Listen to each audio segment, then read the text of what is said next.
Okay, Google, who discovered America? Christopher Columbus. According to Voice of America, it's an annual holiday that commemorates the day on October 12, 1492, when the Italian explorer Christopher Columbus officially set foot in the Americas and claimed the land for Spain. It has been a national holiday in the United States since 1937. It is commonly said that Columbus discovered America. But that depends on where you come from. It depends on your perspective. As an artist, I've been dealing with discovery for a long time. The discovery of my culture, my national identity, and my creative voice. This has set me on a journey to over 25 countries. I come from a culture where objects have significant meaning.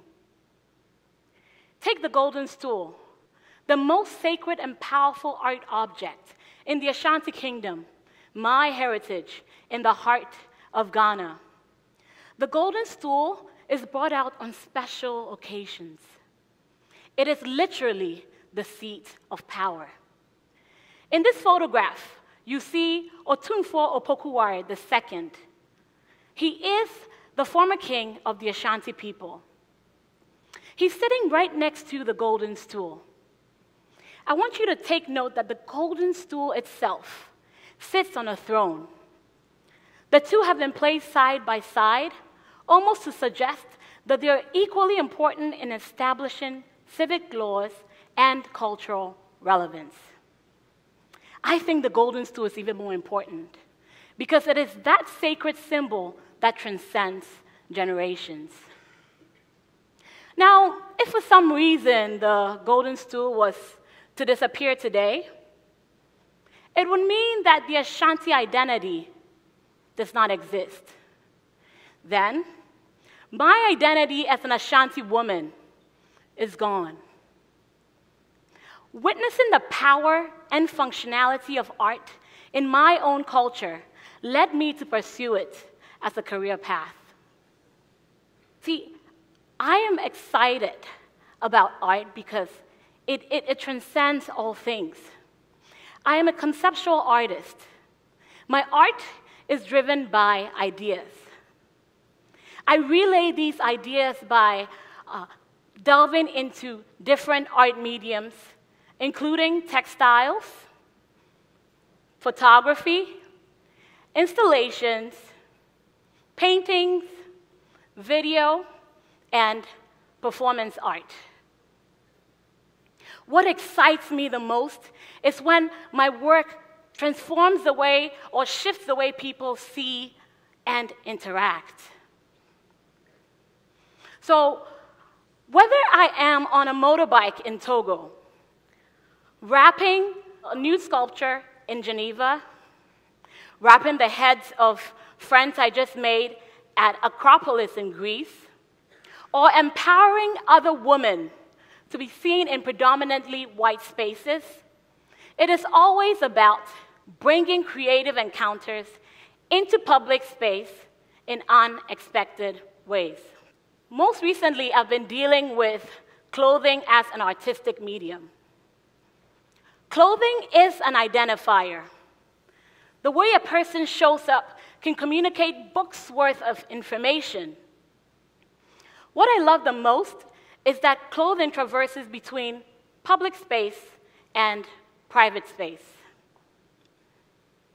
This is me, wearing a Ghanaian school uniform in 3rd grade in Accra. I wore this pinafore-styled public school uniform for 10 years of my school life. For me, the school uniform is a symbol of knowledge seeking. I made a deliberate artistic choice to embody this schoolgirl in my adult life to unpack certain histories that shaped my psyche in my formative years. In 2018, I had an art residency in Paris. I was fascinated by Parisian doors. I decided that this Ghana schoolgirl is going to take the persona of a new landlord for several domestic Parisian homes. I would stand in front of a door anywhere between 30 minutes and 3 hours, pretending to be all sorts of roles: a gatekeeper, a homeowner, a visitor. I would even try to open the door, knowing that I had no key. See, it was my way of engaging the Parisians in public space and announcing my presence in a foreign space. This body of work was titled Breaking Seals. Now, a friend of mine once said that doors are really interesting because they're constantly feeling two temperatures: what's inside and what's out. For me, doors are a metaphor for access. Who's allowed in a room and who's not? Who is invited to sit at a table, in conversations, in decision-making, and in the very shaping of history? And who's erased and forgotten? I had all forms of interactions with passerbys in Paris. A memorable one was when I was laying in between a door for close to 10 minutes. And these three adorable French ladies came up to me saying, "Madame, are you okay?" When I hinted that it was a performance art, they sighed and they chuckled with relief. An elderly woman told me that I had no room standing in front of her apartment building. Yet, just 3 blocks down the line was a man who showered me with compliments and convinced me to come into his apartment building to have a mini photo shoot on his elaborate staircase. You see, just as a door was physically opening for me in Paris, a door was metaphorically opening in my mind. I had been transported to my middle school social studies classes, wearing that tightly fitted school uniform, sitting on that hard mahogany chair, and hearing the chalk against the chalkboard as my teacher wrote. See, he was talking about 1471. The Portuguese had just stepped foot in Gold Coast, now present-day Ghana. This is a story that would change the way I see the world and my country. They were led by a man named Don Diego de Azambuja. June 8th, 2018, I set out on a voyage to Lisbon to discover Portugal's Diego de Azambuja. See, I had a 5-day goal of searching for this man all across the city. Diego de Azambuja was responsible for the building of Elmina Castle in 1482. Now, my friends, what you're looking at is not a resort. It is not your 5-star Airbnb, let's go chill. This building contained dungeons that held hundreds of thousands of enslaved African people. Elmina Castle was one of the largest and most significant stops on the transatlantic slave route. 12 million of my ancestors were captured and shipped to the Americas in a span of 400 years. 2 million of them were killed during the Middle Passage of the transatlantic slave trade. Now, for 5 days, I embodied this Ghana schoolgirl wearing my uniform and holding a megaphone, announcing all throughout the city of Lisbon, "I am looking for Diego de Azambuja." The Portuguese were friendly. Some even taught me the correct pronunciation of his name, Diogo, and others gave me tips on where to probably get better luck in finding any information about him.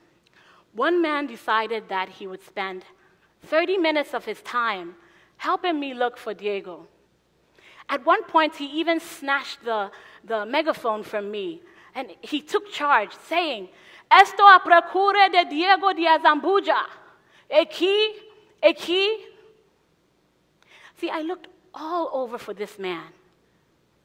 In grocery shops, in alleyways, on the streets, at attraction sites. But as I was looking for Diego de Azambuja, I realized that I wasn't the only one searching for someone. A young gentleman, approached me and said, "Hey, I know you are looking for Diego, but I cannot find my wife, Joanna. Can you announce her name in the megaphone?" On the last day, I visited the Monument for Discoverers. This is an attraction site that commemorates Portuguese discoverers. These men supposedly discovered, amongst other things, Brazil and a sea route to India. On top of this illustrious explorers was a man named Prince Henry, the Navigator. See, ironically, Henry never went to sea. He only bought his title by funding other voyages. I was shocked to realize that Diego de Azambuja was not a common name in Lisbon. Some Portuguese thought that I was looking for my lover, and others thought that I was simply looking for a street. See, the stories that I had been tested and taught in my classes in Accra had little to no relevance for the Portuguese in Lisbon. My questioning of history often leaves me vulnerable. But still, I find it necessary to use my artistic voice to question. It's all about learning to unlearn. Certain Eurocentric narratives continue to burden me.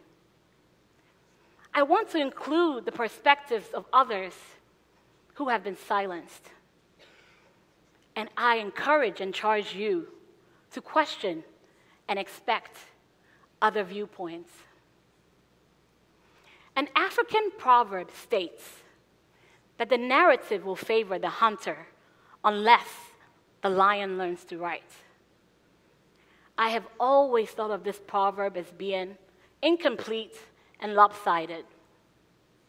My artistic journey can be described as a constant effort to complete this proverb by adding, the narrative will definitely favor the lion until the hunter learns to roar.